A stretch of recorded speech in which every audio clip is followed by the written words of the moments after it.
Neil Young, where are you? Through your management, Rather like the Queen now as well, don't you? I always have. It's a human being. I would have no problems with her at all. I don't like the monarch. But he was one of my best mates, and that's how I can say that, because I know what I'm talking about. Yeah. He spat on stages, cursed at crowds, and became the face of punk rebellion that terrified parents worldwide. But behind the safety pins and sneers, Johnny Rotten possessed one of music's most sophisticated and surprising sets of influences that would blow your mind completely. Welcome to another episode of Offstage Tales, where today we're flipping the script to reveal Johnny Rotten's 6 favorite musicians. And trust me, these picks will shatter everything you thought you knew about punk's angriest voice. The man who screamed "no future" and destroyed the music establishment actually drew inspiration from some of the most unexpected corners of the musical universe. People think punk came from nowhere, Rotten once revealed in a rare, candid interview. But I was listening to everything: jazz, classical, experimental noise. Punk was just one piece of a much bigger puzzle. And those puzzle pieces included artists that would make your head spin. Pink Floyd, I mean, they were the royal family of music. From German experimentalists to Jamaican producers, from art rock pioneers to folk rebels, Rotten's musical diet was far richer and stranger than anyone imagined. These weren't just casual listens.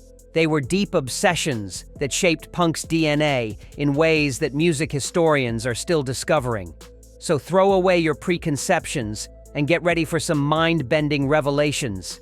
Because Johnny Rotten's record collection was way weirder and more wonderful than his angry public persona ever let on. 6. Captain Beefheart. Kicking off our countdown at number 6 is an influence that makes perfect sense once you think about it, Captain Beefheart.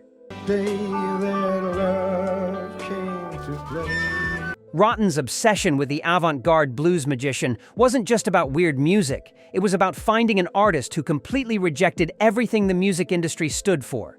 The connection reportedly began in the mid-1970s when Rotten discovered Beefheart's Trout Mask replica album through a friend's recommendation.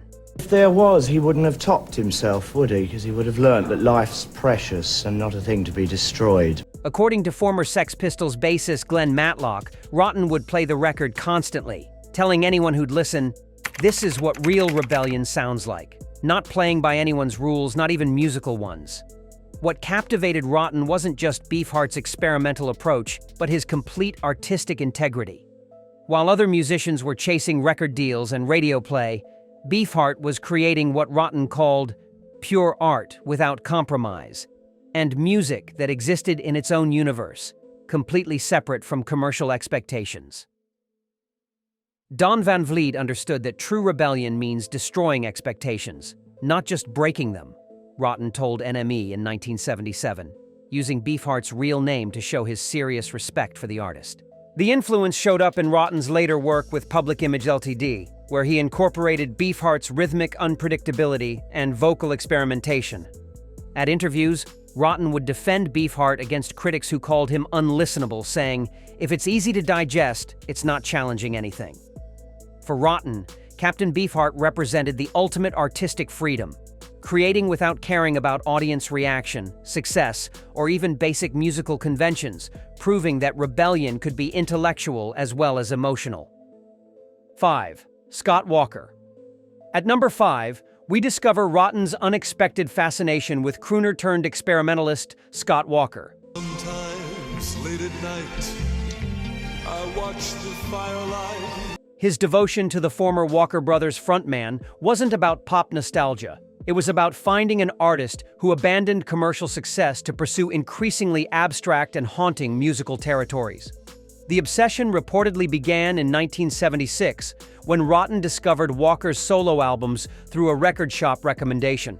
According to Sex Pistols manager Malcolm McLaren, Rotten became transfixed by Walker's dramatic transformation, telling him, "He went from teen idol to complete artistic madman. That's real punk, destroying your own success to find something true." What captivated Rotten wasn't Walker's early hits, but his fearless artistic evolution. While other established artists were repeating successful formulas, Walker was achieving cult status through what Rotten described as beautiful terror and orchestral nightmares that somehow express more emotion than normal songs ever could. Scott Walker taught me that real rebellion means abandoning what makes you popular, Rotten told NME in 1978, praising Walker's willingness to alienate his fan base for artistic growth. The influence surfaced in Rotten's own post-punk experimentations, particularly his willingness to incorporate dramatic arrangements and unconventional vocal techniques. During recording sessions, band members reported Rotten studying Walker's theatrical delivery methods. Rotten would defend Walker against critics who missed his commercial period, explaining, "He chose artistic integrity over easy money, which is the hardest choice any musician can make." For Rotten, Scott Walker represented artistic transformation, proving that true artists must constantly evolve, even if it means destroying everything that initially made them successful. Number 4 reveals Rotten's deep reverence for Jamaican dub master Lee Scratch Perry. His worship of the eccentric producer wasn't about reggae's popularity. It was about discovering an artist who treated the recording studio like a mad scientist's laboratory and created sounds that defied every rule of conventional music production. Pea, green leaf, green food, veggie. The fascination reportedly began in 1977 when Rotten heard Perry's dub experiments at a friend's Notting Hill flat. According to journalist Caroline Kuhn, Rotten became transfixed by the sonic manipulation, declaring, "This man is turning music inside out and upside down. He's not just making records, he's creating new realities." What astounded Rotten wasn't reggae's political messages, but Perry's studio wizardry. While other producers were polishing tracks to perfection, Perry was achieving otherworldly effects through what Rotten called controlled chaos and madness that somehow makes perfect sense when you stop trying to understand it. Scratch Perry proves that the best art comes from the edge of sanity, Rotten told Black Music magazine in 1979, defending Perry against critics who dismissed his work as self-indulgent. Yeah. Or stuff like that? Yeah. I think most kids did too. Most kids wanted to go to the top of the pops. The influence surfaced in Rotten's later experimental phases, where he incorporated dub's spatial effects and echo manipulations. During interviews, Rotten would rave about Perry's fearless approach to sound, explaining how dub taught him that silence and space were as important as noise. Rotten saw Perry as a kindred spirit in musical rebellion, saying, "We're both outsiders who refuse to play by established rules, whether that's punk rules or reggae rules." For Rotten, Lee Perry represented pure creative freedom, proving that genius often looked like madness to conventional minds. 3. Vandergraph generator.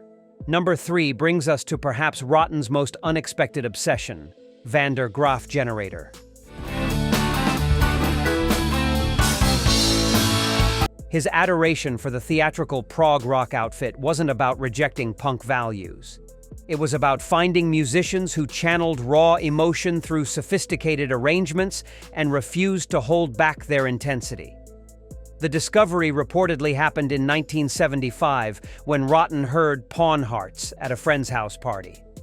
According to Malcolm McLaren, Rotten stood frozen during Peter Hamill's vocal performance, later saying, "That man screams like his life depends on it, but he's doing it over these incredible musical landscapes. It's a punk emotion with classical power." What stunned Rotten wasn't their complexity, but their emotional honesty. While other prog bands were showing off technical skills, Vandergraph Generator was using their instrumental prowess to create what Rotten called beautiful violence and anger transformed into art without losing any of its force. Peter Hamill taught me that you can be sophisticated and still completely raw, Rotten told Melody Maker in 1978, praising the vocalist's theatrical yet genuine delivery style. The influence showed up in Rotten's dramatic stage presence and his later willingness to experiment with longer song structures. Band members recalled him studying Hamill's vocal techniques and explaining how emotion could be amplified through musical sophistication rather than dampened by it. Rotten defended his prog rock appreciation against punk purists, arguing, "Intelligence doesn't make music less powerful. It makes it more dangerous because it knows exactly where to strike." For Rotten, Vandergraph generator proved that complexity and authenticity weren't opposites. They were tools for expressing deeper truths. 2. Neil Young. At number 2, we uncover Rotten's surprising devotion to Neil Young. They give you this, but you paid for that. His respect for the Canadian folk rocker wasn't about musical style. It was about finding an artist who consistently refused to give audiences what they expected and built an entire career on fearless artistic independence. The admiration reportedly developed in 1976 when Rotten discovered Young's Tonight's the Night album during his pre-fame days. According to Sex Pistols guitarist Steve Jones, Rotten would play the record obsessively, explaining, "This guy doesn't care if people like what he's doing. He just follows his instincts wherever they lead, even if it destroys his commercial appeal." Neil Young, where are you? Through your management. What impressed Rotten wasn't Young's folk credentials, but his refusal to repeat himself.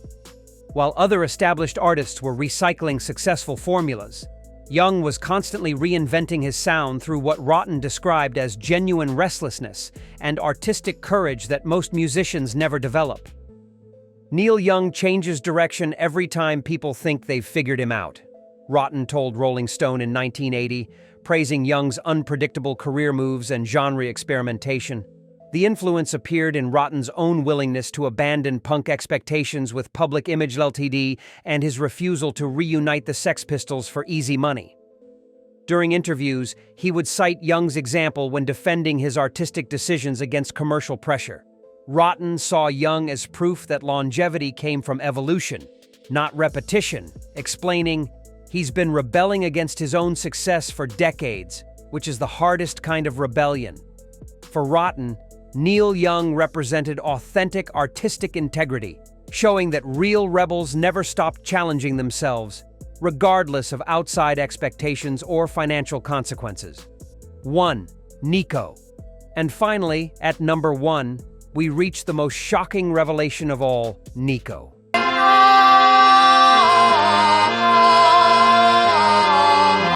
Yes, the haunting Velvet Underground chanteuse reportedly earned Johnny Rotten's deepest musical respect in what became his most unexpected and profound artistic obsession. The fascination reportedly began in 1974 when teenage Rotten discovered Nico's solo album, The Marble Index, in a London record shop.